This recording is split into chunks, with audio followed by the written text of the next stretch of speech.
Let's strategize together. Let's hear it from an expert.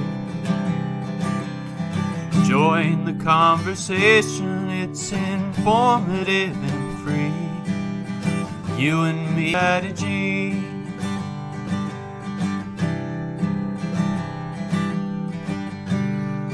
Now here's your host, Dorien Morin-van.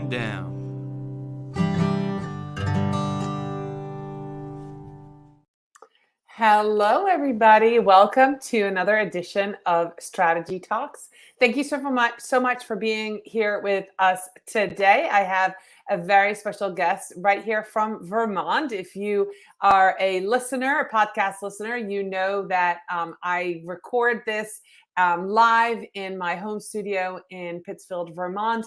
And with me today is Sarah Monroe. She is in Burlington, Vermont. So I'm very excited to have her here. Before I bring her on, I just want to welcome everybody. If you're here live, thank you so much. If you're watching this on the replay, put hashtag replay in the comments so Sarah and I can answer your questions that you might have today about the topic, keeping up with social media, which is very exciting. It's a very exciting topic. And we're going to talk about the perspective of a business owner as well as a social media professional. So it is Sarah's birthday. So as she comes on, I would love for you to wish her a happy birthday. But before we do, a shout out to our most loyal sponsor, Social Insider, the intuitive dashboard for social media analytics, reporting, and competitors analysis for brands and agencies. Thank you so much, Social Insider, for sponsoring us week after week. And now, without much further ado, here is Sarah Monroe. Hey, Sarah. I should have a drum roll here. Exactly. Well, I had to put on the glasses, right? I think you gave this to me a few years ago when we were speaking together at Agents of Change. So I had to bring out the orange for you. So all right, thanks for having me. So for those of you who are listening, Sarah came on stage with her orange sunglasses on, the Morin Media sunglasses. So we match. Well, happy birthday, Sarah. Thank you for being with me today. Thank you. Thanks Before we go into the topic of keeping up with social media changes, I want to highlight something. This week is the anniversary of your live streaming journey. Congratulations for a year of live streaming, Sarah. Tell us a little bit about what happened.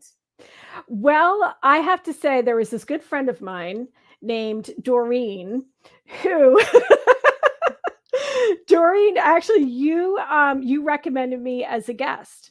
And I think we had done some little video lives here and there occasionally, but we have presented live in person too. So you knew that I could speak on my feet, that I could present well. And so you just gave me the encouragement to bring that into the digital space. And it worked out perfectly. It was a time that we're all kind of performing, right? When it comes to any meeting, almost any phone call that we take or FaceTime video that we take, right? So it was just translating what I do in person onto the screen. And you recommended me for a show called Social Chatter from Social Chefs. It's a weekly news talk show. And all you had to say to me was, you can do it. That's all I needed was, don't worry, you can do this, Sarah. And so I prepared for the show. And a few weeks later, I showed up again. I was a guest co-host, and little did I know that they were actually looking for a new co-host. And this is my 1-year anniversary of that. So I kind of came into it accidentally, which I think is just a metaphor for how we've all come into social media too, right? Or even as we're using some of the new tools that they bring out, you find that button and it's a happy accident that something cool comes out of it, right? Absolutely.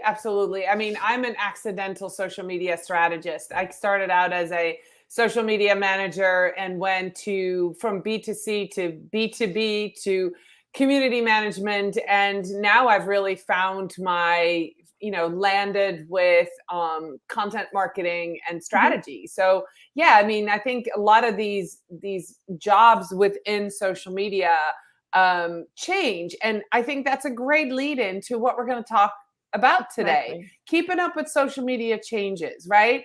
I started this journey 12 years ago. You started it probably even longer because you have a degree in communication, correct, Sarah? Actually, my degrees are in zoology. So I was a scientist in the beginning, but wanted to work on the administration side. So my other degree is in administration. So Okay. I've learned organizational development, leadership development. But what's been all through this has been communication skills and how to work with people.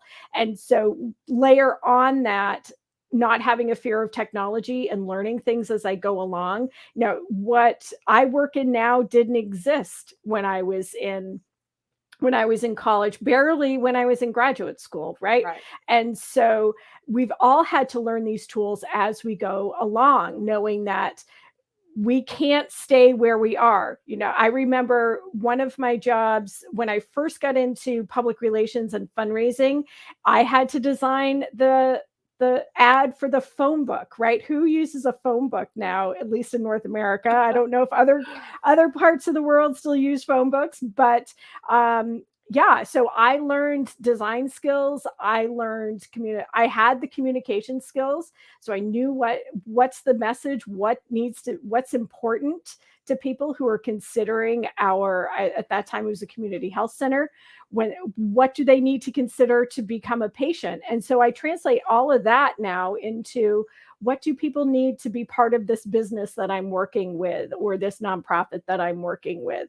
I learned email marketing as a volunteer because I was part of an organization, and the person who was doing the email marketing had to go on to maternity leave early. And so I was like, I'll learn it. How hard can it be? Right? Yeah. So let's talk a little bit about, we were in the green room, and I always love to invite my guests come to the green room about 15 minutes early to really, we only have a 20-minute show to get to the heart of the matter. So we were talking about, if you're in the social media sphere, if you're a social media professional, you sort of already know how to keep up with social media changes and how to keep up with trends. So, we can, if you want to mention a couple of different ways, you do that. But then what I really want to gift to the people watching and listening today is how can the average business owner, the business coach, the, retail store, how can they keep up with social media changes? Because for us, this is what we do. We sort of live on LinkedIn and Facebook, and we go to YouTube, and we get on TikTok, and we are used to experimenting and keeping up with social media changes. But the average business owner, that especially if they have a retail location, or they have, they're a bank, or, a hospital, how do they keep up with social media changes? So before we get to the businesses, really quick, if you're in the social media sphere, you're a social media professional, what are a couple of the ways that you keep up with social media changes and trends, Sarah? Sure. So I read a lot. So I go to trusted sources because I bring that critical thinking that I had when I was a scientist, right? I bring that lens to the information that I'm reading, so that I'm always bringing that media literacy with me. Where is this source? Do they know what they're talking about? I mean, the go-tos, the go-to Social Media Examiner, Social Insider, I have to say, what's great about Social Insider is looking at their data. They're not just an influencer who is using their own account or maybe a few client accounts that are in a specific niche, right? They are actually looking at tens of thousands of accounts and putting together their reports. So it's really important to look at that someone's not just jumping to what is the trend, who is the person who's tweeting it first, right? May not be the person to follow. So I really look at what the industry news is, like Social Media Examiner, Social Insider. I look at Mari Smith a lot. I look at Instagram Instagram experts like Subi Zimmerman and Jen Herman, right? So I'm looking at these folks who are really using the tools with a variety of people, and critically looking at that. I'm also looking at, I'm going to use a friend of mine who's a 16-year-old who started a little business during the pandemic. She had some extra time, didn't have after school projects, right? And she was saying to me, Sarah, when you start a Instagram story, you have to have a poll. The poll has to be the first story. It's like, where are you getting this from? And I found that it was these different influencers in that space that she was in who were saying, start with a poll because that's worked for them. Right. And when you look at creators who are getting tens of thousands of views on TikTok or something like that for their advice, you have to keep in the back of your mind that they are feeding the platform. They're saying what the platform wants you to say, and they're getting some of that creator fund money. So you have to think critically, are they really talking about what's going to work for everybody or what's going to work for them and get them paid too, right? Nothing against influencers and creators. They need to be paid for their expertise. But from an average business owner, really looking at what's working in my space. If I'm a retail shop, is going live and showing new products that I have for the week, is that working for people? Is that working for my audience? Is that working for my community? And testing that, taking in this information, not always having to jump on the immediate trend, but taking it in and seeing if it'll work for you. Right. So if we, and I love that you just segued right into that, the average business, right? Because it's, we were just discussing in the green room, for example, creator mode on LinkedIn. Mm-hmm. It's all the buzz for us social media professionals. Yep. And then I read statistics that out of the 830 million people on LinkedIn, only 5.5 million have creator mode turned on, right? And the other people probably aren't even aware it's a thing. So, we get all excited about this newest feature, this latest trend, and then the regular business owner or business coach or, CEO doesn't know what's going on. So let's go to that segment of the population. Those of you who might be watching or listening to this podcast who strategically want to shape your business, use social media to move forward. How does somebody who is not ingrained in social media on a daily basis, how do they keep up with social media changes, Sarah? Right. I think part of it is listening to things like this, getting to know people like this, maybe tapping local consultant who knows their community, knows what's working.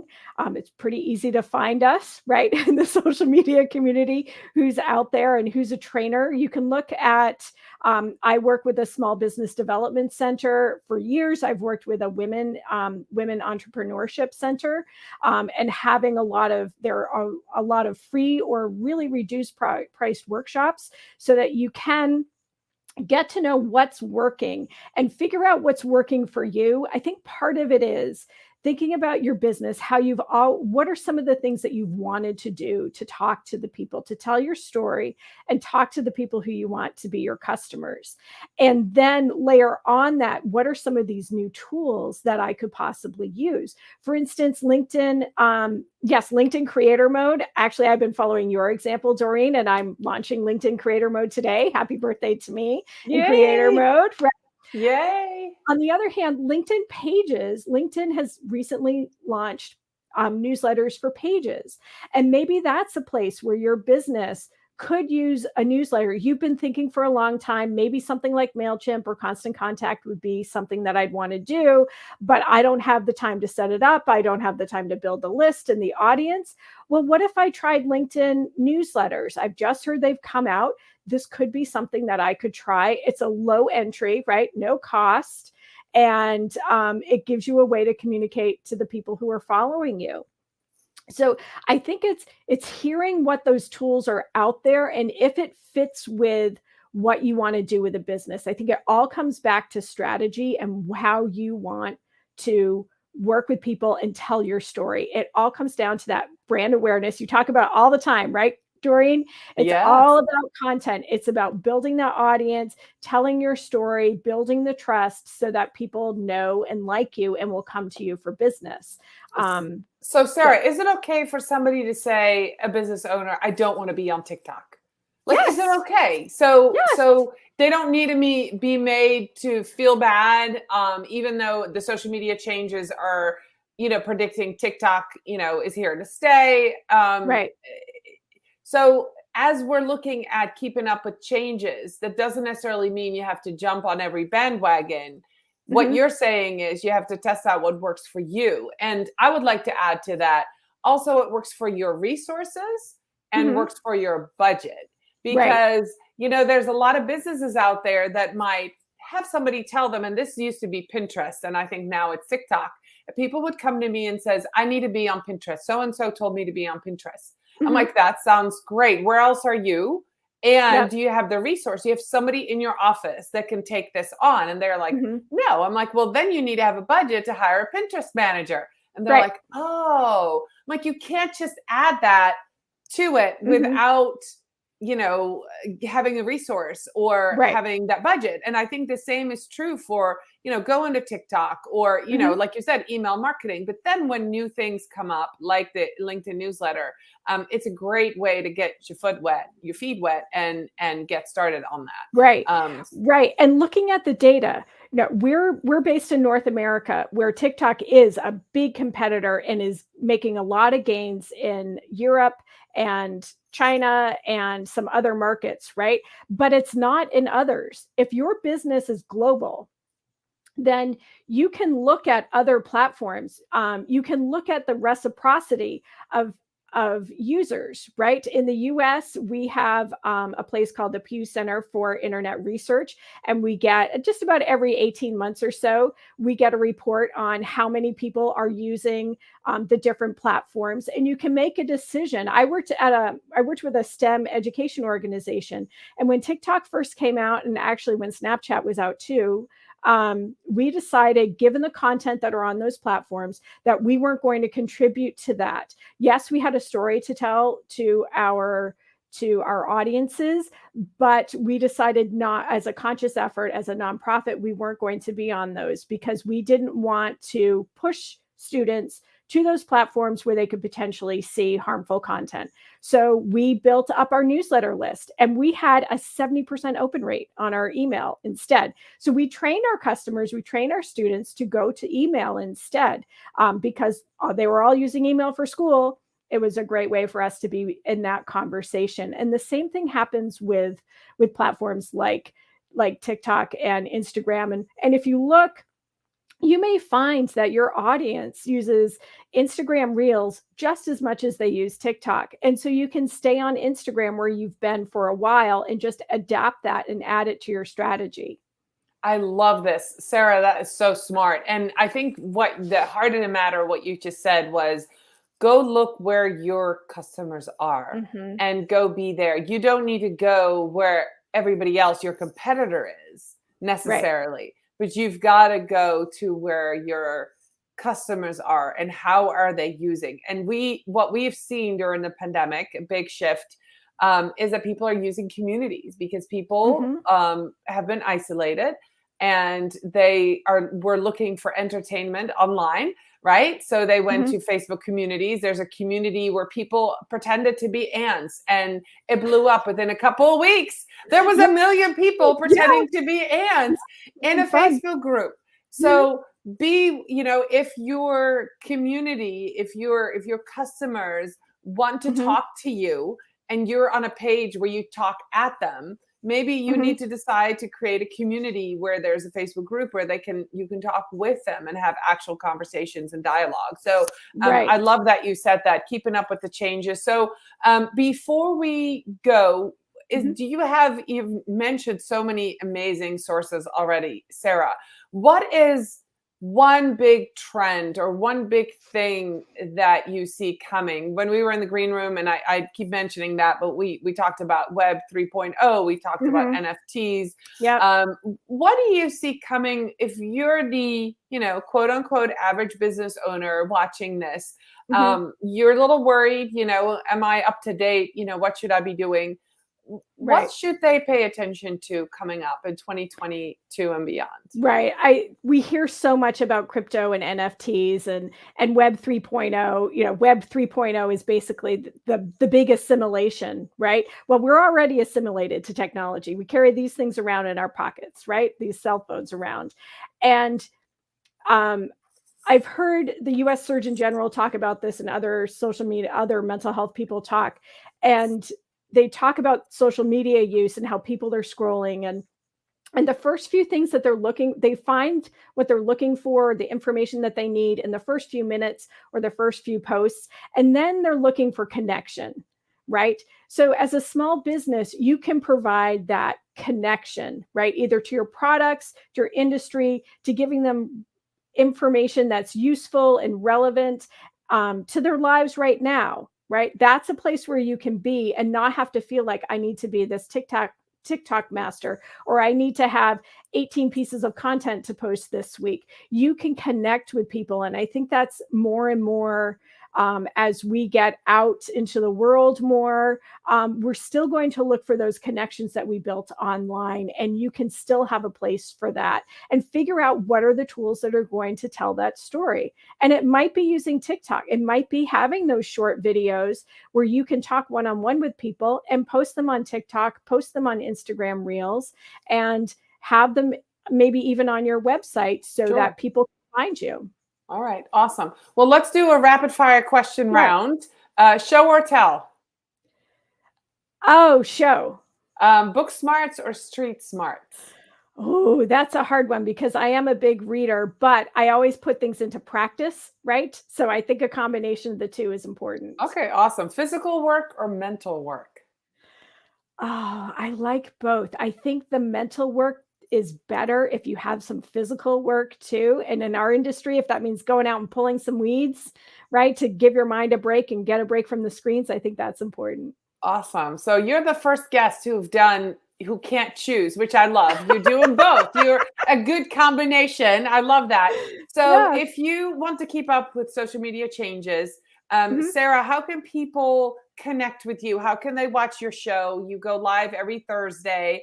And Social Chatter. Tell us a little bit more how they can connect with you and what platform you're most active on. Sure. So you can find me across social media at Sarah Monroe VT. I post random thoughts on Instagram if you want to follow that. If you want to connect with me on LinkedIn, please drop a note and let me know that you saw me on Strategy Talks, and I'd be happy to connect with you. And once I have creator mode, you may have to work a little harder to find that connect button, but certainly hit the connect button and I'm happy to connect with you. And to find Social Chatter, we're at Social Chefs across social media. And you can find us on Thursdays. We do post the live show on my LinkedIn profile so that you can find it there too. Awesome. Thank you so much. For those of you who are live today, Bob and Maria, thank you so much for being here and helping me wish Sarah a happy birthday, Sarah. I hope you have a fantastic rest of your day. I will be back next Tuesday, 10 a.m. with my brother from the Netherlands, talking about some international cultural differences, which I think will be a great conversation. And to those of you who are here listening, thank you so much for sticking with us through the whole 20-something minutes. Again, thank you to Social Insider for being an awesome sponsor of Strategy Talks. And I want to wish you all a wonderful rest of the week. And Sarah, thank you so much for being here today on your birthday. That was fantastic. Bye, everybody.